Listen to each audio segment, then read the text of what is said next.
نحمده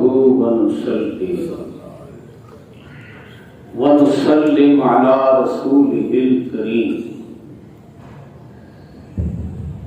اما بعد اعوذ بالله من الشيطان الرجيم بسم الله الرحمن الرحيم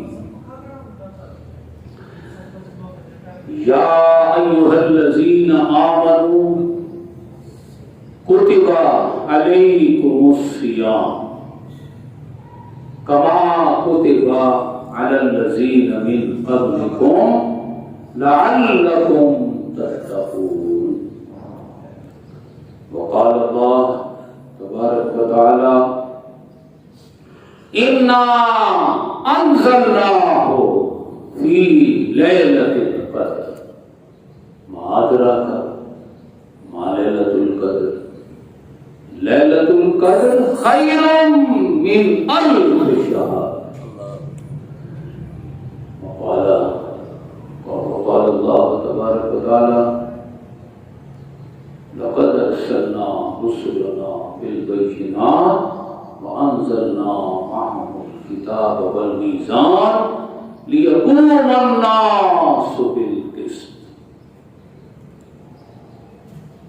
وقال الله تبارك وتعالى شهر رمضان الذي أنزل فيه القرآن إن هذا القرآن يهدي للتي هي أقوم.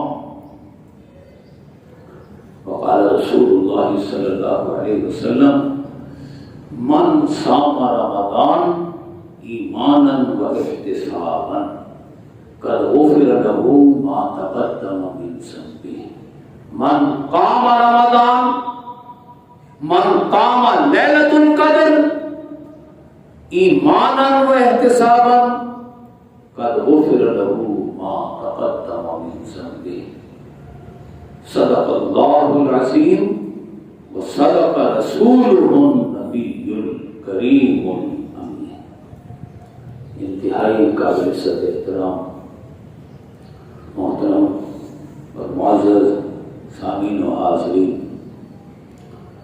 آج رمضان المبارک کا جمعۃ المبارک ہے، 20 رمضان، اور آخری عشرہ مغرب سے شروع ہو جائے گا.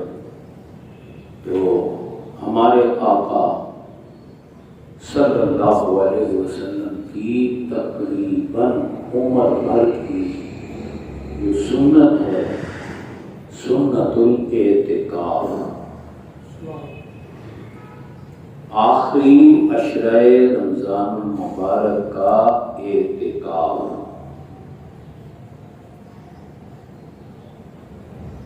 قسمتوں والے خوش نصیب ہیں جو اس اعتکاف کو اختیار کرتے ہیں. آج مغرب سے پہلے پہلے جو لوگ اس سنت کو زندہ کرنے کے لیے مسجد میں آ جائیں اور پھر اللہ کی مغفرتوں، بخششوں اور عنایتوں کی عیدی لے کر عید کا چاند دیکھ کر جائیں، اس کو سنت الاعتکاف، اس کا بہت درجہ ہے. آپ کے بعد صحابہ کرام نے، نہ صرف صحابہ کرام نے بلکہ اہل بیت اطہار نے، اور خاص طور پر صحابیات نے، ازواج مطہرات نے اس آخری عشرہ رمضان مبارک کے اعتکاف کو مرتے دم تک اپنی زندگیوں میں جاری رکھا. اس اعتکاف کا ایک خاص مقصد ہے. ہم تو اپنے ذہن میں مختلف مقاصد رکھ کر پھر اعتکاف بیٹھتے ہیں. آپ صلی اللہ علیہ وسلم جو اعتکاف بیٹھے پہلی مرتبہ، وہ صرف آخری 10 دنوں کا اعتکاف نہیں بیٹھے. پہلے سال جب آپ اعتکاف بیٹھے تو پورے مہینے کا اعتکاف بیٹھے تھے. کس لیے بیٹھے تھے؟ لیلۃ القدر کی تلاش میں. اصولی طور پر تو یہ کہنا صحیح ہے کہ لاکھوں لیلۃ القدر میرے آقا کی چشمان مقدس پر قربان ہو جائیں، لیکن ہماری تعریف کے لیے، ہمیں احساس دلانے کے لیے، ہمارے لیے یہ طریقہ سنت کا درجہ پا جائے تو ہمارے آقا ہمارے لیے لیلۃ القدر کی تلاش میں اعتکاف پہلے 10 دن کا اعتکاف بیٹھے. دیکھا دیکھیے صحابہ کرام بھی اکثر بیٹھ گئے. جب 10 دن ہو گئے تو آپ نے فرمایا ساتھیوں ابھی اللہ نے اپنے حبیب کو لیلۃ القدر کا علم عطا نہیں کیا. یہ سمجھ لیں، ہم پہلیوں پر یہ بات دوسرے مسلک کے تھوپتے ہیں. دیکھو جی حضور کو اتنا پڑھاتے ہیں اور وہ اتنا پڑھاتے چل جاتے ہیں، اللہ سے بھی پڑھا دیتے ہیں. وہاں سے اللہ سنو، وہاں سے اللہ تعالیٰ قرآن حکیم میں اپنے حبیب سے کہتا ہے قل ربی زدنی علما، اے میرے محبوب آپ اللہ سے یوں دعا کیا کریں اے اللہ میرے علم میں اضافہ کرنا. کیا؟ اے اللہ میرے علم میں اضافہ ہونا. اللہ کا علم اس کا ذاتی علم ہے، وہ ازلی ابدی ہے. ازل سے ابد تک ہمیشہ کا علم اللہ کو حاصل ہے اور وہ لا محدود ہے، اس کا کوئی مقابلہ ہی نہیں کر سکتا. لیکن اللہ کے علاوہ چاہے ہمارے آقا ہی کیوں نہ ہو، بعد از خدا بزرگ تو اللہ کے بعد تو ہمارے آقا کا مقام ہے نا، لیکن آپ کا علم بھی ذاتی نہیں ہے، اللہ کا عطا کرتا ہے. اللہ نے جتنا آپ کو عطا کیا. ایک وقت ہوتا ہے حضور کو علم نہیں ہوتا، حضور دعا کرتے ہیں اللہ پاک علم دے دیتے ہیں، ظہر دعا کرتے ہیں اللہ اور علم دے دیتے ہیں. اور سمجھنے کو حدیث پاک میں آتا ہے، اگر ہم یہ سمجھنا چاہیں اللہ نے اپنے محبوب کو کتنا علم دیا تو سمجھ لیں. میں حدیث بیان کر رہا ہوں. اللہ فرماتے ہیں جیسے کوئی صحرا ہو ریت کا اور اس میں ایک ٹیلا ہو ریت کا. ریت کا جو پہاڑ ہوتا ہے اس کو ٹیلا کہتے ہیں. ٹیلا ہو، اب وہاں کتنے ریت کے ذرے ہوں گے؟ اللہ کہہ رہا ہے ایک ذرے کا علم ساری دنیا کو دیا ہے، باقی سارے ذروں کا علم میں نے اپنے محبوب کو دیا ہے. یہ ہے ہمارے آقا کی شان. خیر ہم تو بات کر رہے تھے اعتکاف کے حوالے سے اور لیلۃ القدر کے حوالے سے. ایک رمضان ایسا بھی آیا ہمارے آقا اور صحابہ کرام یکم رمضان سے ہی اعتکاف بیٹھ گئے لیلۃ القدر کی تلاش میں. اندازہ لگائیں لیلۃ القدر کی کیا اہمیت ہوگی. 10 دن کے بعد آپ نے فرمایا کوئی نہیں اور دوبارہ پھر بیٹھتے ہیں اعتکاف. گویا آپ نے 10 دن کا اعتکاف کی نیت کی ہوگی، پھر بیٹھ گئے. صحابہ کرام بھی آپ کے ساتھ بیٹھ گئے. 10 دن اعتکاف کرتے رہے. 20ویں دن آپ آج کا دن جو ہے 20واں رمضان، آپ آئے اپنے حجرے مبارک سے کہنے لگے اللہ تعالیٰ نے ابھی اپنے محبوب کو علم نہیں عطا فرمایا، اور اگلے 10 دن کا پھر بیٹھتے ہیں اعتکاف.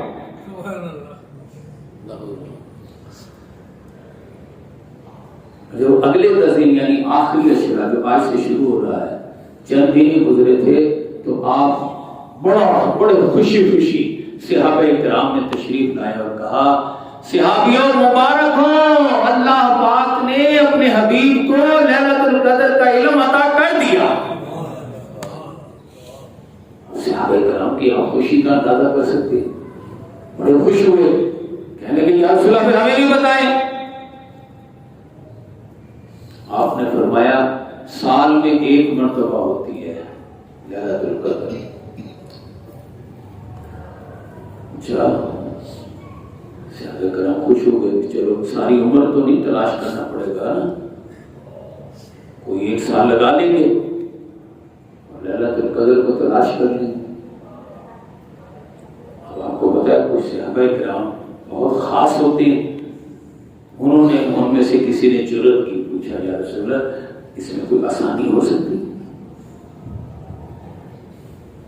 کہ سارا سال ہی لیلۃ القدر کو تلاش کرنا؟ آپ نے فرمایا نہیں، آسانی ہے، میں آسان کر دیتا ہوں۔ کیا؟ اِنَّا أَنزَلْنَاهُ فِي لَيْلَةِ الْقَدْرِ۔ وعلیکم السلام۔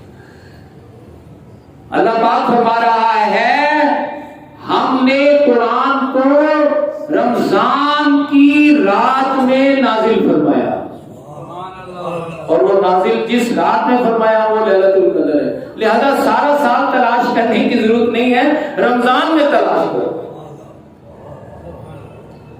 آپ سوچ سکتے ہیں صحابہ کرام کتنے خوش ہوئے ہوں گے کہ یار 11 مہینے ایک طرف ہو گئے، صرف ایک مہینہ ہی تلاش کر لیں گے۔ اب انسان تو آسانی کی طرح تلاش میں لگا ہی رہتا ہے، تو کسی صحابی نے مزید ہمت کی، جرأت کی، پوچھ لیا آقا کیا اس میں مزید کوئی آسانی ہو سکتی؟ بالآخر آپ نے فرمایا ہاں۔ اب وہ حدیث آئی ہے جو قول فصل ہے، حدیث کی تمام کتابوں میں لیلۃ القدر کے حوالے سے یہ حدیث قول فصل آخری بات کیا؟ فَالْتَمِسُوهَا فِي الْوِتْرِ مِنَ الْعَشْرِ الْأَوَاخِرِ مِنْ رَمَضَانَ۔ رمضان المبارک کی کے آخری عشرے کی 8 راتوں میں لیلۃ القدر کو تلاش کرو۔ مثلا آج جو ہے 21ویں رات شروع ہو جائے گی نا، 21، تو یہ 21ویں رات، پھر 23ویں، پھر 25ویں، پھر 27ویں، اور اگر چاند نظر نہ آئے تو 29ویں۔ ان 8 راتوں میں 21، 23، 25، 27، 29، لو جناب آخری 10 راتوں کی بجائے بھی 5 راتیں، 5 راتوں میں تلاش کر لو، لیلۃ القدر مل جائے گی۔ لیلۃ القدر ہے کیا؟ لیلۃ القدر خیر من الف شہر ہے، ایک رات، لیکن عظمت میں 1000 مہینوں سے کہیں زیادہ بہتر ہے۔ کتنی بہتر ہے اللہ ہی جانتا ہے، یا اللہ کا رسول جانتا ہے۔ ایسے اگر ہم قرآن میں تلاش کریں تو سورہ نور میں ایک مقام ملتا ہے جہاں سے ہم کچھ اندازہ کر سکتے ہیں کہ لیلۃ القدر 1000 مہینوں سے بھی کتنی بہتر ہو سکتی ہے۔ صرف 1000 نہیں کہا کہ ایک رات ہے 1000، نہیں، 1000 مہینوں سے خیر من الف شہر۔ اب کتنی بہتر ہے؟ سورہ نور میں اللہ فرماتا ہے میرا جزا دینا، اجر دینا، ثواب دینے کا ایک طریقہ ہے، وہ کیا ہے؟ لیجزیہم اللہ احسن ما عملوا۔ اللہ فرماتا ہے میرا بندہ جتنی بھی نیکیاں کرتا ہے نا، مثلا نماز پڑھنا ایک نیکی ہے، والدین کی خدمت کرنا نیکی ہے، قرآن کی تلاوت کرنا نیکی ہے۔ مثلا ہم یہاں نماز پڑھ رہے ہیں، یہی رہتے ہیں نا، تو اس مسجد میں پڑھ لی ہے، اس مسجد میں، کبھی ہم میں سے کوئی خوش نصیب عمرے کے لیے بھی جاتا ہے، حج کے لیے بھی جاتا ہے، تو اس دوران وہ مسجد نبی میں نماز پڑھ رہا ہوتا ہے، خانہ کعبہ میں نماز پڑھ رہا ہوتا ہے، بیت اللہ۔ ساری عمر تو وہاں نمازیں پڑھنے کا موقع نہیں ملتا نا، ساری عمر تو ہم یہاں رہتے ہیں، لیکن وہ جو چند نمازیں ہم نے وہاں پڑھی، لیجزیہم اللہ احسن ما عملوا کا مطلب ہے اے بندے یہاں کی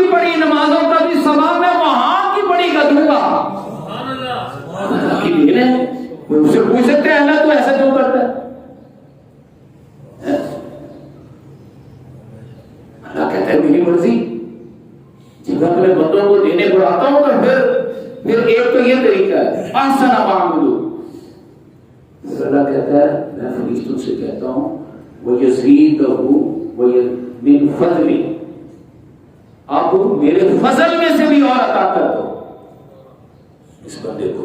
ایک لیلۃ القدر ہے 1000 مہینوں سے بہتر، کتنی بہتر ہے؟ اللہ کہہ رہے ہیں میرے فضل میں سے اور بھی ڈال دو۔ اللہ کہہ رہا ہے ابھی بھی میرا جی نہیں بھرا، میرا بندہ میرے پاس آیا ہے تو واللہ خیر الرازقین ہے بغیر حساب۔ اے میرے فرشتوں اس بندے کو بے حساب دے، کوئی حساب کتاب نہ رکھو۔ تو خیر من الف شہر کا مطلب ہے 1000 مہینوں سے کتنی بہتر ہے اللہ ہی جانتا ہے۔ حدیث پاک میں آتا ہے ایک بندہ قیامت کے دن جب اپنی نیکیوں کے ڈھیر پہاڑوں جیسا ڈھیر دیکھے گا اس کے دل میں خیال آئے گا اتنی ساری نیکیاں تو میں نے کی، اتنی پہاڑوں نیکیاں میرے نام اعمال میں کہاں سے آ گئی؟ ایسے لوگ بھی ہوں گے حدیث پاک میں جو آیا کہ پہاڑوں نیکیاں ہوں گی اور وہ بندہ حیران ہو رہا ہوگا اتنی نیکیاں تو میں نے نہیں کی، وہ کیسے ہو گئی؟ ایسے ہی جیسے میں نے عرض کیا اللہ تعالیٰ کہے گا اس کی عام نیکیوں کو بھی خاص نیکیوں کے برابر کر دو، پھر میرے فضل میں سے بھی داخل کر دو، اور پھر واللہ یرزق من یشاء بغیر حساب، میری رحمتوں کے خزانے کھول دو اور اس کا دامن بھر کے رکھ دو۔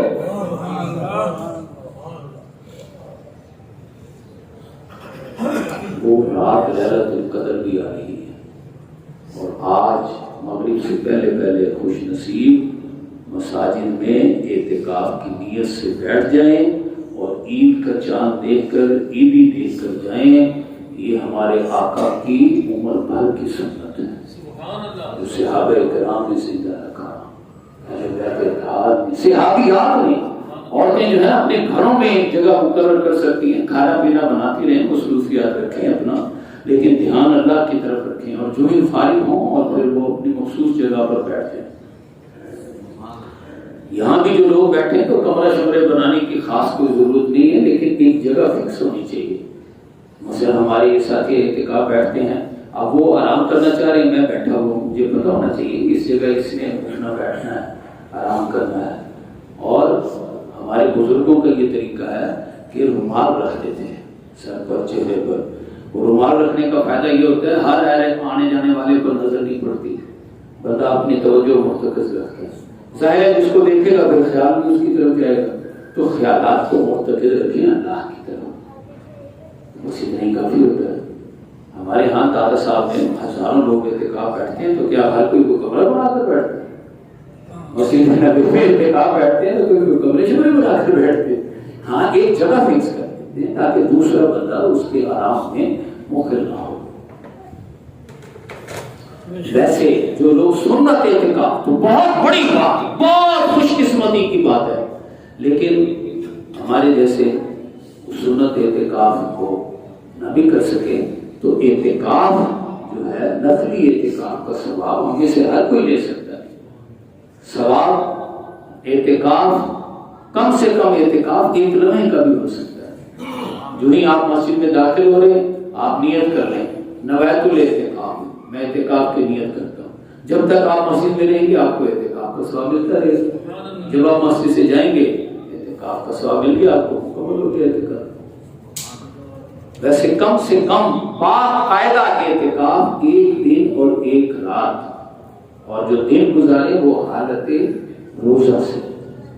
باقاعدہ جو نفلی اعتکاف ہوتا ہے وہ اس طرح ہوتا ہے، لیکن وہ اعتکاف ایک طرف سنت رمضان المبارک کے آخری عشرے کا اعتکاف ہے۔ ہمارے آقا نے ایک مرتبہ، میں نے بتایا نا، ایک دفعہ تو آپ نے پورے رمضان کا اعتکاف کیا لیلۃ القدر کی تلاش میں، یہ سلسلہ چلتا رہا. لیکن ایک مرتبہ ایسا بھی ہوا بعض مصروفیات کی بنا پر رمضان آیا اور آپ اعتکاف نہیں بیٹھ سکے, مصروفیات میں مصروف رہے. جب اگلا رمضان آیا تو آپ 10 دن کی بجائے 20 دن کا اعتکاف بیٹھے. 10 دن پچھلے رمضان کے روزے کی قضا, وہ اعتکاف کی قضا, اور 10 دن روٹین کا. سمجھے؟ تو یہ اتنا اہم آپ نے اس اعتکاف, سنت اعتکاف کو دی ہے اہمیت. اللہ پاک ہم میں سے جو خوش نصیب ہیں انہیں ہمت دے, وہ بیٹھیں, اعتکاف بیٹھیں, اس کی عظمتوں کو لوٹیں, اور پھر عید کا چاند دیکھ کر اللہ سے رحمتوں کی عیدی, بخششوں کی عیدی دے کر عید کا چاند دیکھ کر جائیں. یہ تو سنت اعتکاف کے بارے میں آج سے چونکہ شروع ہو رہا ہے تو ہمیں ہمت کرنی چاہیے. آگے اللہ پاک فرماتا ہے یا ایھا الذین آمنوا کتب علیکم الصیام. آپ کو پتہ ہے رمضان المبارک سے پہلے بھی جو 2 جمعے گزرے تھے اس وقت ہی میں نے یہی آیت پڑھی تھی, آج بھی پڑھ رہا ہوں, آئندہ بھی پڑھتے رہیں گے, موقع کی مناسبت سے ہے. اے اہل ایمان تم پر روزے فرض کر دیے گئے. کیوں؟ لعلکم تتقون, تاکہ تمہیں تقوی پیدا ہو. مقصد روزہ رکھنا نہیں ہے, مقصد تقوی پیدا کرنا ہے. جیسے کمانا مقصد نہیں ہے, ضروریات پوری کرنا مقصد ہے. جو پیسہ لاؤ گے, کماؤ گے, کیا کرو گے؟ کھانا پینا لو گے, کپڑا لتا لو گے, رہائش لو گے, علاج لو گے. یہ اپنی ضرورتیں پوری کرنا مقصد ہے. اور میرے جیسا کماتا رہے بوریاں بھرتا رہے, زیادہ تر یہی کرے گا میں جاؤں تو میری خبر میں بوریاں تو بنا دینا. وہ کس کام کی دولت وہ جو ضروریات کو پورا کرنے میں آئی. بچپن, لڑکپن, نوجوانی, جوانی, بڑھاپا, روزے رکھتے جا رہے ہیں. وہ بھائی روزہ رکھنا مقصد نہیں ہے, تقوی پیدا کرنا ہے. اور تقوی کیا ہے؟ جو اللہ بھوکا رکھوا رہا ہے تم تو افطار کر لو گے. کچھ لوگ ایسے ہیں جو بیچارے بھوکے رہتے ہیں, ان کی بھوک کو مٹانے کی کوشش کرو.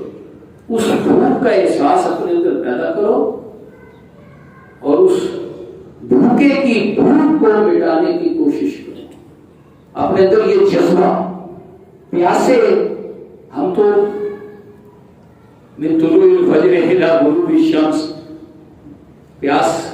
پیاسے رہ کر پھر پی لیتے ہیں نا پانی وانی, یہ وہ شربت وغیرہ, دودھ وغیرہ.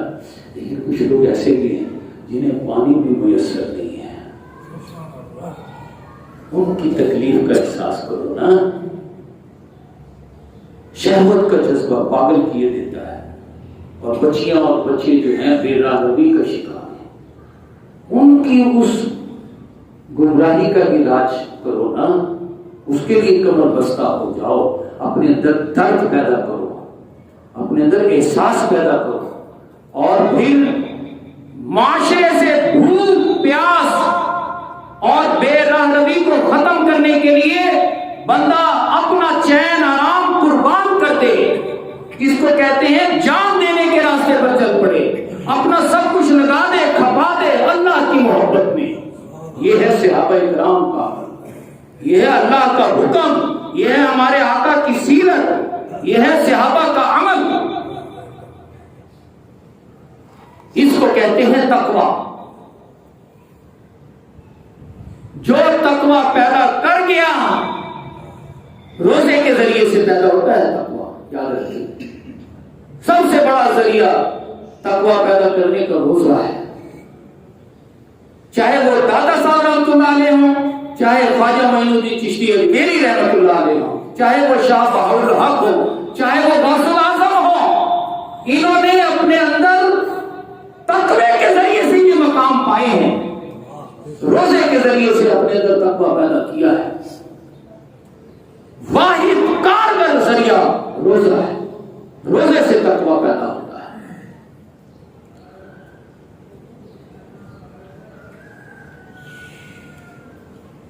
ہم نے اب تک دو چیزیں سمجھنے کی کوشش کی، ایک تو لیلۃ القدر کی اہمیت اور آج سے سنت اعتکاف جو لیلۃ القدر کی تلاش کے لیے رکھا جاتا ہے، اور دوسرا ہم نے روزے کا مقصد کیا ہے۔ جو روزے کا مقصد پا گیا، اپنے اندر تقویٰ پا گیا، اللہ فرماتا ہے صوم لی وانا اجزی بھی وانا اجزا بھی، ایک وقت آئے گا میں اپنے دستے قدرت سے اس کی جزا دوں گا، اپنی خدائی اس کے ہاتھ میں دے دوں گا، اور پھر میں خدا ہوں گا اور بندہ ہوگا اور وہ میرا دیدار کر رہا ہوں۔ نعرہ تکبیر، نعرہ رسالت، گویا خدائی بھی اس کی، خدا بھی اس کا۔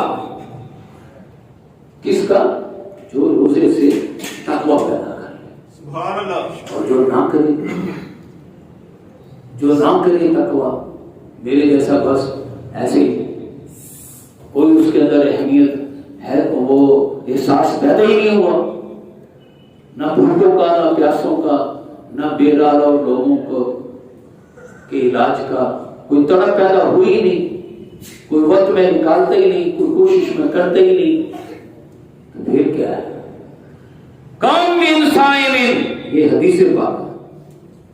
آپ فرماتے ہیں چند ایک نہیں، سارے کے سارے تقریباً یہ 500 لوگ بیٹھے ہوں تو 2 4 5 10 کو چھوڑ دو، باقی سب ایسے ہی حضور فرمانے میں کیا کام من صائم، اکثریت لوگوں کی ایسی ہوتی ہے لیس لہ من صیامہ الا الجوع والعطش، کہ وہ روزہ پیدا کرنے کے لیے اور تقویٰ پیدا کرنے کے لیے روزہ رکھتی ہے، تو پھر انہیں ان کے روزے سوائے بھوک و پیاس کے کچھ نہیں دیتے۔ کیا تو اتنی بڑی خوش بختی یا اتنی بڑی بدبختی؟ روزے سے تقویٰ پیدا کرے، یہ تقویٰ ہی قوت عشق میں بدلتا ہے۔ سبحان اللہ، یہ تقویٰ ہی قوت عشق میں بدلتا ہے، اور علامہ فرماتے ہیں قوت عشق سے ہر پست کو بالا کر دے، قوت عشق سے ہر پست کو بالا کر دے، اور دہر میں اس میں محمد سے اجالا کر دے۔ یہ اجالا کرنا کیا ہے؟ بھوک اور پیاس کے اس نظام کو دفن کر دیا جائے، ظالمانہ نظام کو جڑ سے اکھیڑ دیا جائے، اس کے لیے اپنا تن من دھن سب کچھ لگا دیا جائے۔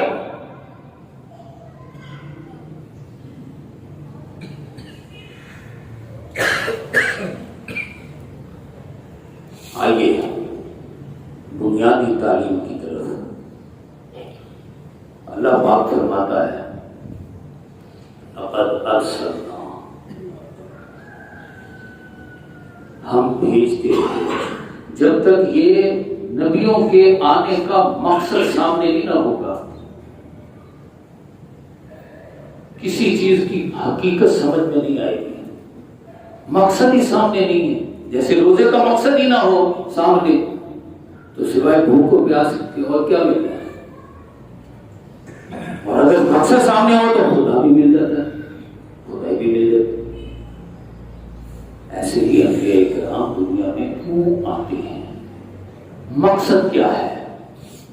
لقد ارسلنا رسلنا بالبینات، ہم نبیوں کو بھیجتے رہے، رسولوں کو بھیجتے رہے، معجزے، کتابیں اور ترازو دے کر۔ کس لیے؟ مقصد کیا ہے؟ انبیاء کیوں آتے ہیں؟ اور انبیاء کے ساتھ 4 درجے اور بھی ہیں جن پر اللہ نے انعام کیا ہے۔ انعم اللہ علیہم من النبیین والصدیقین والشہداء والصالحین۔ ظاہر ہے جس مقصد کے لیے انبیاء آتے ہیں اسی مقصد میں اپنی جان اور عزت و آبرو کھپانے کے لیے جہاں انبیاء کا پسینہ گرتا ہے وہاں اپنا خون بہانے کے لیے صدیق آتے ہیں، شہداء آتے ہیں، صلحاء آتے ہیں، اولیاء کرام آگے بڑھتے ہیں، بزرگان دین آگے بڑھتے ہیں اس مقصد کو حاصل کرنے کے لیے۔ اور وہ مقصد کیا ہے؟ لیقوم الناس بالقسط، انصاف قائم کرنا، معاشرے میں انصاف قائم کرنا۔ ابھی ہم پڑھ رہے تھے روزے کے حوالے سے تقویٰ کیا ہے؟ معاشرے سے بھوک اور پیاس اور جذبات شہوت کی وجہ سے جو بے راہی اور گمراہی ہے، زنا کاریاں جو ہو رہی ہیں، ان برائیوں کو دور کرنے کے لیے اپنے اندر احساس پیدا کرنا اور پھر برائیوں کو جڑ سے اکھیڑنے کے لیے اپنے آپ کو وقف کر دینا، یہی تقویٰ تھا نا۔ تو انبیاء کرام کے آنے کا مقصد بھی یہی ہے، یہ ہے لیقوم الناس بالقسط، انصاف قائم ہو جائے۔ یہ تو ہے 1,24,000 انبیاء کے آنے کا مقصد۔ جو ہمارے آقا ہیں ان کے آنے کا مقصد کیا ہے؟ سمجھ لیجئے، مقصد سامنے ہی نہ ہوگا تو جو مقصد کو حاصل کرنے والے ذرائع ہیں نا، انہی میں گم ہو کر رہ جائیں گے۔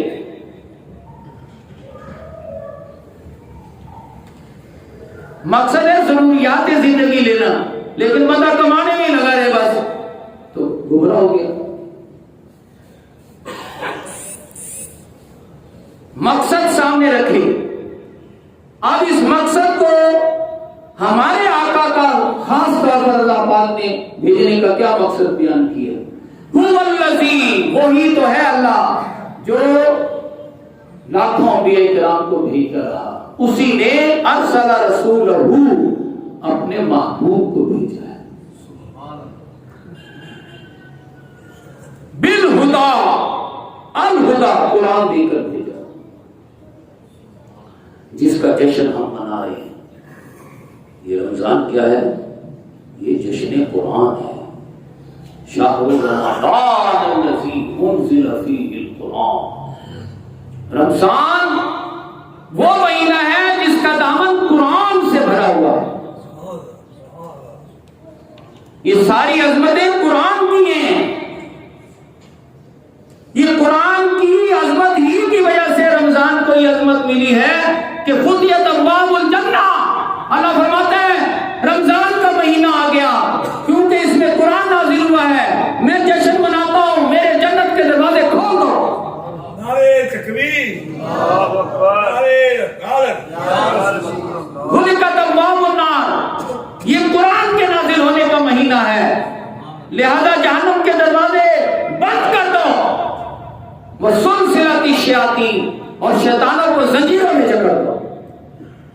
کسی اور مہینے میں ایسے ہوتا ہے؟ اس مہینے میں ہوتا ہے، رمضان میں کیوں ہوتا ہے؟ اس قرآن کی وجہ سے۔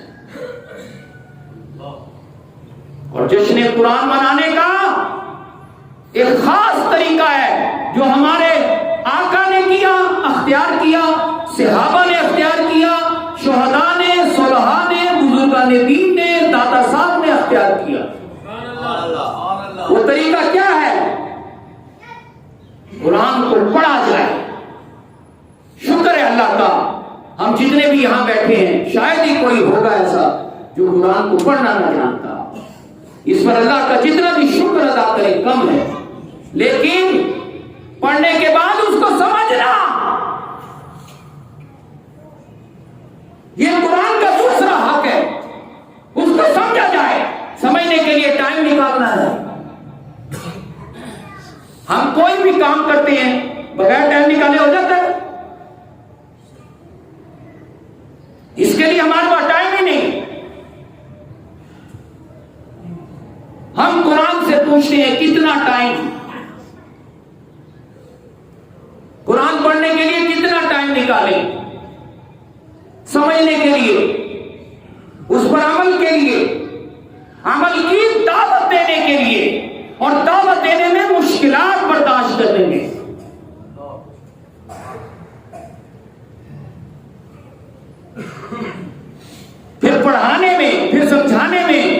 پھر عمل کی دعوت دینے میں، اور پھر مشکلات برداشت کرنے میں. یہ قرآن کے حقوق ہے. یہ جشن قرآن ہمارے آقا نے اس طرح منایا، صحابہ کرام نے اس طرح منایا، جس کی وجہ سے یہ رمضان کی ساری برکتیں. اللہ نے اپنے محبوب کو بھیجا الہدیٰ، قرآن دے کر. کس لیے؟ اس کے یہ 8 حقوق کس لیے؟ لِيُظْهِرَهُ عَلَى الدِّينِ كُلِّهِ، تاکہ نظام مصطفیٰ کو زندگی کے تمام شعبوں پر نافذ کر دیں، پہلے ملک میں اور پھر جتنے بھی دنیا میں دنیا ہے مملکت، جتنے بھی دنیا میں نظام چل رہے ہیں، سارے کے سارے نظام اللہ کے نظام کے تابع ہو. کیا ہمارے آقا نے یہ معجزہ کر کے نہیں دکھایا؟ کیا صحابہ کرام نے جہاں ہمارے آقا کا پسینہ گرا وہاں اپنا خون نہیں بہا دیا؟ غزوہ بدر کو یاد کریں، ابھی پرسوں ہی گزرا ہے. غزوہ بدر میں کیا ہوا ہے؟ شیطان جو ہے نا، شیطان ایک بہت بڑا گستاخ ہے، حضور کا گستاخ. سراقہ بن مالک، شیطان نے اس کو تو کہیں پکڑ کے باندھ دیا سراقے کو، اور خود سراقے کی شکل اختیار کر کے اور آ گیا. بڑے بڑے سرداروں کو کہتا ہے میں ہوں نا تمہارے ساتھ، دیکھو میرے اندر یہ طاقت، میں تمہارے ساتھ ہوں، چلو بدر کی طرف چلتے ہیں. آج مسلمانوں کا تیا پاچا کر کے رکھتے ہیں. میرے پاس اتنے میرے ابلیس ہیں، اتنی میری ضروریت ہے، اتنے میرے لوگ ہیں میرے ساتھ ہیں، میں اپنی فوجوں سے تمہاری مدد کروں گا. شیطان نے، یہ قرآن حکیم میں ہے، میں تو ویسے الفاظوں میں بیان کر رہا ہوں کہ سراقہ بن، یہ غزوہ بدر میں سراقہ بن مالک کی شکل میں شیطان آیا، اپنے چیلوں چاٹوں کے ذریعے سے 70 سرداروں کو کہتا ہوا میں تمہارے ساتھ ہوں نا، میں ساری طاقت لگا دوں گا، اور آج مسلمانوں کو، حضور کو اور ان کے ساتھیوں کو صفحہ ہستی سے مٹا دیں گے. اب اسے کیا پتا تھا کہ کیا ہونا ہے؟ بولیا یا ساروں کو اکٹھا کر کے میدان بدر میں ہمارے آقا صلی اللہ علیہ وسلم نے پہلی مرتبہ پورے 20 پارے بنتے ہیں مکی قرآن. آپ پورا کا پورا مکی قرآن اکٹھا کریں نا، 20 پارے بنتے ہیں. پورے مکی قرآن میں آپ کو کہیں یہ بات نہیں ملے گی کہ ہمارے آقا نے اللہ سے مدد مانگی. کیوں نہیں مانگی مدد؟ ہمارے آقا اللہ کی راہ میں لہو لہان ہونا پسند کرتے ہیں، اللہ کی محبت میں گالیاں کھانا پسند کرتے ہیں، تاکہ صحابہ کرام بھی آپ کے نقش قدم پر چلتے ہوئے اللہ کی محبت میں اپنے آپ کو سچا ثابت کریں. کیوں جی حافظ صاحب؟ وَلَيَعْلَمَنَّ اللَّهُ الَّذِينَ صَدَقُوا وَلَيَعْلَمَنَّ الْكَاذِبِينَ. اللہ تعالیٰ یہ کیوں آزمائش میں ڈالتا ہے اہل ایمان کو؟ حَسِبَ النَّاسُ أَن يُتْرَكُوا أَن يَقُولُوا آمَنَّا. کلمہ پڑھنے والے اگر یہ سمجھتے ہیں کہ بس صرف کلمہ پڑھنے سے ہی نجات چھٹکارا ہو جائے گا، غلط سمجھا. وَلَقَدْ فَتَنَّا الَّذِينَ مِن قَبْلِهِمْ. 1 لاکھ انبیاء کرام، 1.25 لاکھ ان کی امتیں آئیں، کبھی ایسا نہیں ہوا. کیا ہوتا رہا؟ وَلَقَدْ فَتَنَّا الَّذِينَ مِن قَبْلِهِمْ. ہم نے ہر ایک کو آزمایا، آزمائش آئی. جو آزمائش میں پورا اترا وہ سچا، جو آزمائش میں پورا نہیں اترا وہ جھوٹا. جو قرآن پڑھنے کے لیے وقت نکالے وہ سچا، جو قرآن سمجھنے کے لیے وقت نہ نکالے وہ عمل جھوٹا. پھر عمل کا وقت آئے گا، عمل میں جو ثابت قدم رہے. وَلَيَعْلَمَنَّ اللَّهُ الَّذِينَ آمَنُوا وَلَيَعْلَمَنَّ الْمُنَافِقِينَ. جو عمل کے وقت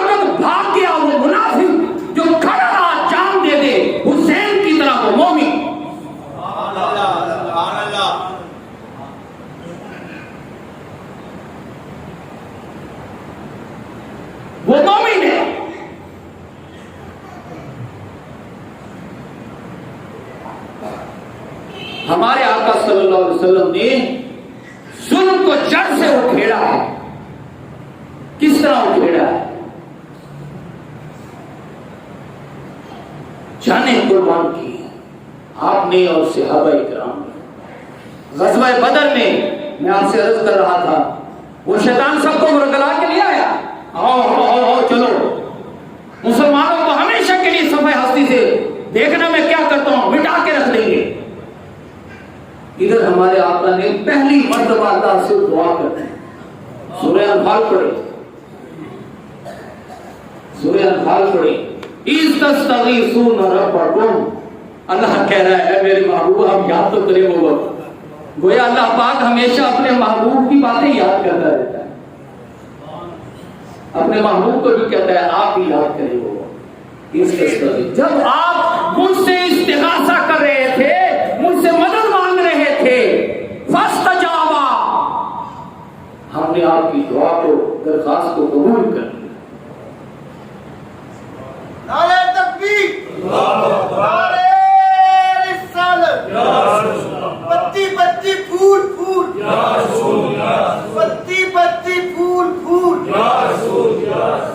اذان فجر اور نماز فجر اور اذان عصر اور نماز عصر کے درمیان ہم قرآن پاک سمجھنے کی کوشش کرتے ہیں. جتنا بھی تھوڑا بہت ہمیں وقت میسر ہے اس میں ہم نے یہ بیان کرنے کی کوشش کی ہے ایک دفعہ کہ سورہ آل عمران کے آخر میں بہت سی دعائیں اللہ پاک نے منقول کی ہیں ہمارے لیے. مسئلہ آتا ہے فقنا عذاب النار, اللہ ہمیں آپ کے عذاب سے بچا لینا. پھر آتا ہے ربنا اغفر لنا ذنوبنا واسرافنا, اللہ ہمارے گناہوں کو بخش دے. ربنا لا تؤاخذنا ان نسینا واخطانا, اے اللہ ہم سے بھول چوک ہو جائے تو ہمیں رسوا نہ کرنا, ہمیں پکڑ نہ کرنا.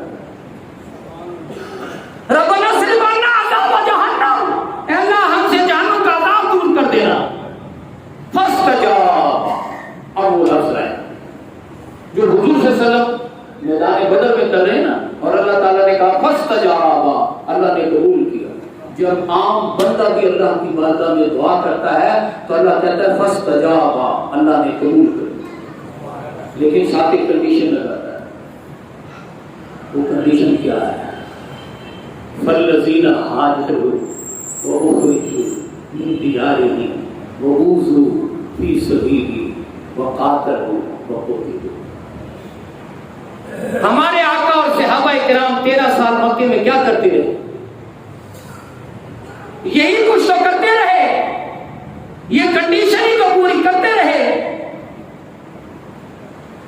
کچھ نے تو اپنی قوت ارادے سے اپنے گھر بار چھوڑ دیے, کچھ کو گن پوائنٹ پر گھروں سے نکال دیا گیا. انہیں اللہ کی راہ میں تکلیفیں دی گئی. ہمارے آقا نے اور صحابہ کرام نے اپنا سب کچھ لٹا دیا.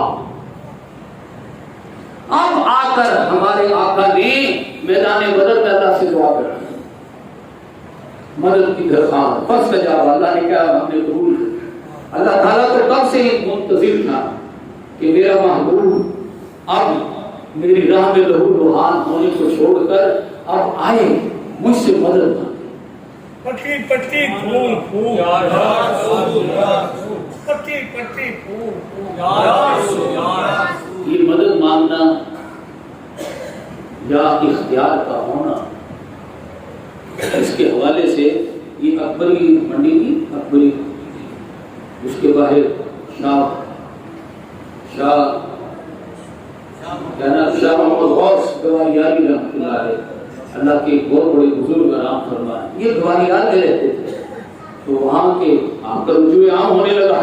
لوگوں نے کہا ان بزرگوں کو یہاں سے اٹھاؤ, یہ لے رہا ہے, یہ تمہارے لیے مسئلہ بنے گا. وہی تو راجہ آیا, اس نے کہا اٹھاؤ یہاں سے. آپ درویش سے چل پڑے. ہندو ڈاکوؤں نے قتل و غارت شروع کر دی, آپ برداشت کرتے رہے.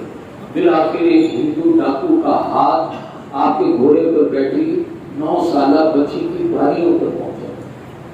اس نے جو کھینچا اور وہ خون میں لطپت ہوئی تڑپی چیخ نکلی تو آپ کے ہاتھ میں جھڑی تھی، آپ نے ایسے لہرائی، شاہ محمد واحد قبالیانی نے ایسے جھڑی لہرائی، سارے ڈاکوں کے سر قلم کر دیے۔ ارے یہ مقام ہے شاہ محمد واحد قبالیانی کا، تو حسین کا مقام کیا سمجھتے ہو؟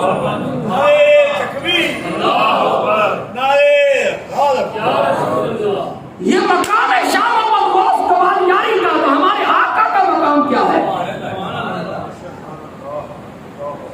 اے محبوب، تم میرے لیے لہو روحان ہوتا رہتا ہے، کبھی ہاتھ اٹھا کے مجھ سے مدد نہیں مانگ، تو حضور نے مدد مانگ لی۔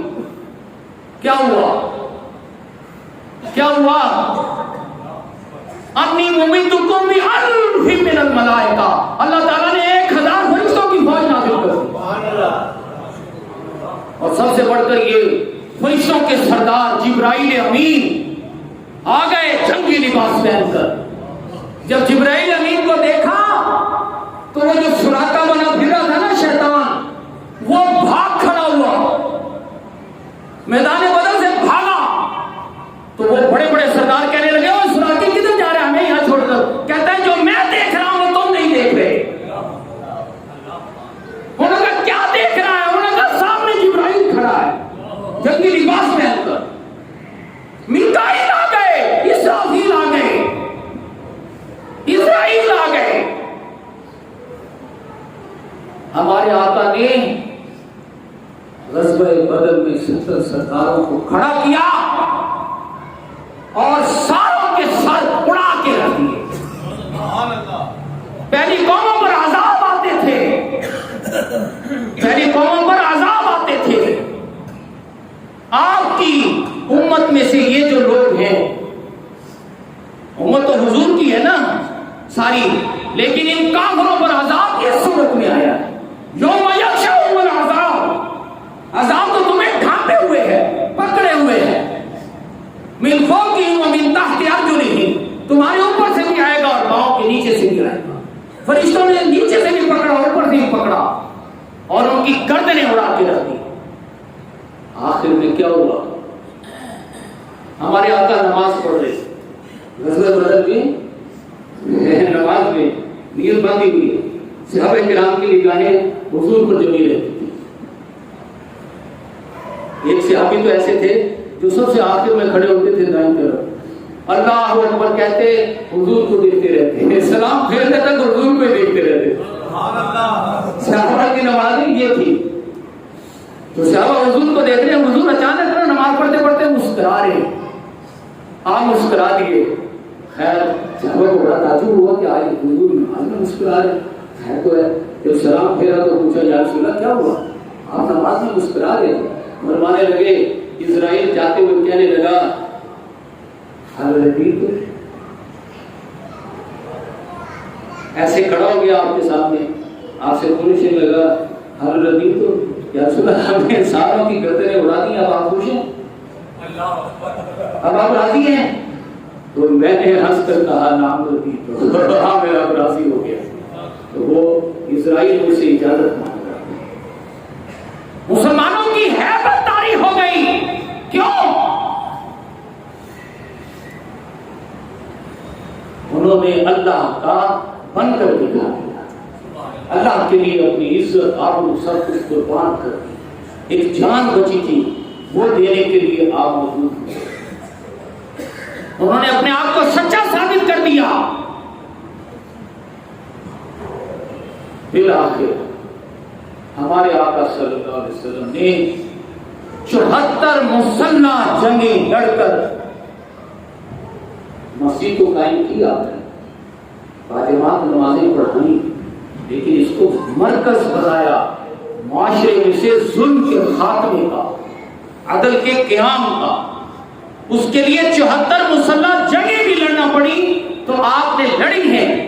اور یہ غزوہ بدر ایسے ہی نہیں ہو گیا، آپ نے 70 سردار جو ہیں اصل میں وہ سانپ ہیں، ان سانپوں کو دل سے باہر نکالا ہے اور میدان بدر میں بلا کر اس کے سر کو کچل دیا ہے، تاکہ یہ سانپ معاشرے میں جو عام لوگوں پر خون پیتا پھر رہا ہے، اس کے سر کو کچل دیا جائے۔ آپ نے خود اس کی دم پر پاؤں رکھا۔ حضرت سعد بن معاذ عمرے کے لیے گئے، ابو جہل کہنے لگا یہ مدینے کا سردار ہے بہت بڑا، اسے بلاؤ ادھر۔ معاذ اللہ ثم معاذ اللہ، کہنے لگا تم نے ہمارے بگوڑوں کو بنا دی ہے، نکالو انہیں۔ انہوں نے کہا اگر ہم نہ نکالیں تو؟ اس نے کہا تمہارا مدینے میں داخلہ بند کر دوں گا۔ انہوں نے کہا تم بند کرو گے، ہم تمہاری شہرت بند کر دیں گے۔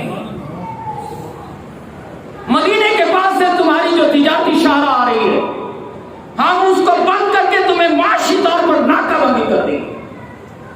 اس پر وہ آگ کو مولا ہوا ہے اور چلا ہے ابو سفیان کو سیو کرنے کے لیے، اور میدان بدر میں آیا ہے۔ حضور نے اس کے دم پر پاؤں رکھ کر اسے دل سے نکالا ہے 70 سرداروں کو، اور جب وہ بدر میں پہنچے ہیں تو 70 سرداروں کے سر کاٹ کے آپ نے اس سانپ کو سر ہمیشہ کے لیے کچل دیا۔ اللہ پاک ہمیں بھی اپنے آقا صلی اللہ علیہ وسلم کے نقش قدم پر چلتے ہوئے اپنے اندر وہی قوت عشق جس کا مرکز اور محور روزہ ہے، روزے سے تقوی پیدا ہوتا ہے، روزے سے جذبہ جہاد پیدا ہوتا ہے۔ اللہ پاک ہمیں ہمارے اندر بھی وہی قوت عشق پیدا کر دے تاکہ وہ فضائے بدر رونما ہو کہ فرشتے تیری نصرت کو اتر سکتے ہیں گردوں سے قطار اندر قطار اب بھی۔ اللہ پاک ہمیں ایسا کرنے کی توفیق عطا۔ آمین ثم آمین۔ وما علینا الا